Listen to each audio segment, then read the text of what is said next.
De plaines en forêt, de vallons en collines, du printemps qui va naître à tes mortes saisons, de ce que j'ai vécu à ce que j'imagine, je n'en finirai pas d'écrire ta chanson, ma France.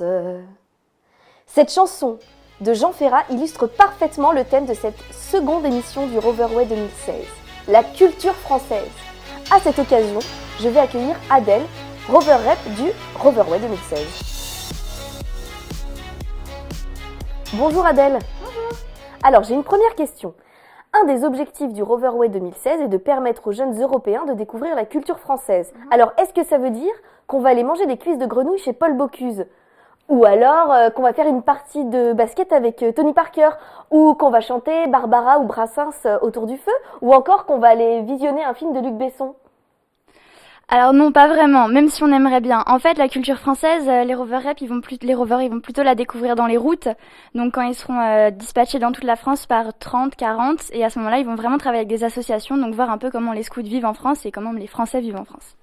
Chaque pays a ses stéréotypes et nous ne dérogeons pas à la règle. Nous sommes allés à la rencontre de scouts français qui nous ont parlé des clichés qui les concernent. Nous sommes avec Colin qui est éclaireur-éclaireur de France. Et Colin, est-ce que tu peux me citer un des clichés ou plusieurs clichés que tu connais sur la France ? Je sais pas si j'en connais tant que ça, mais déjà, a priori, les premiers clichés, ça concerne la bouffe, quoi. Enfin, c'est les mangeurs de grenouilles, d'escargots, tout ça. Ouais. Puis c'est le Français avec sa baguette, son béret. Alors, les Français sont râleurs. Ouais. Les Français adorent boire du vin, manger du fromage. Les Français sont un peu arrogants. Quoi d'autre ? Les Français voyagent beaucoup. Les Français sont bien habillés, ils sont à la mode.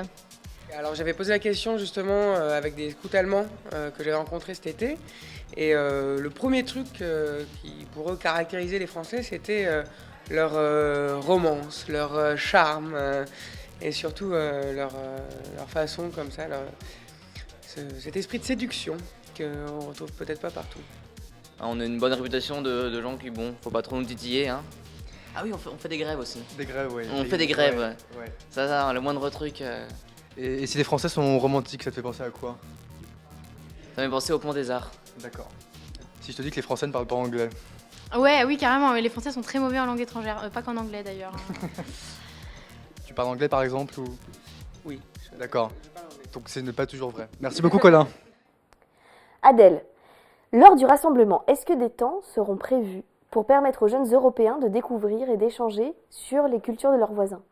Alors oui, déjà en amont du rassemblement, donc quand ils seront sur leur route, ils vont avoir quelque chose à préparer pour montrer un peu leur culture à chacun. Et le samedi, donc le dernier jour du rassemblement à Jambville, ils vont tous se mettre en commun à 100 000 pour un peu échanger leur culture. Et donc à ce moment-là, tout le monde va un peu pouvoir voir les différences entre chacun. Et on aura aussi un temps prévu pour faire en fait un grand repas par pays ou ensemble de pays.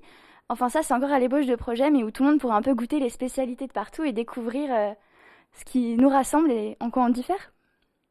Un jeu à 5000, ça doit pas être très évident à préparer. Comment est-ce que vous faites ? Alors en fait, on travaille essentiellement par Skype parce qu'on n'est pas tous dans la même ville ni même dans le même pays. Du coup, on fait des réunions décentralisées, on essaye de se voir le plus possible.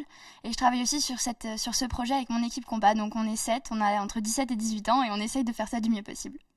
Écoute Adèle, je te remercie beaucoup d'être venue Avec plaisir. et d'avoir répondu à nos questions. C'est déjà la fin de cette émission du Roverway. Vous en aurez bientôt une autre. Et je vous dis, en août 2016. N'oubliez pas, vous, les futurs qui seront là au Roverway, allez au bout de vos rêves. Bisous. Tout au bout de vos rêves. Jean-Jacques Goldman, un grand chanteur. Oh, il faudrait qu'on ait le temps de vous parler de Nicolas Benoît, de Pierre et Marie Curie.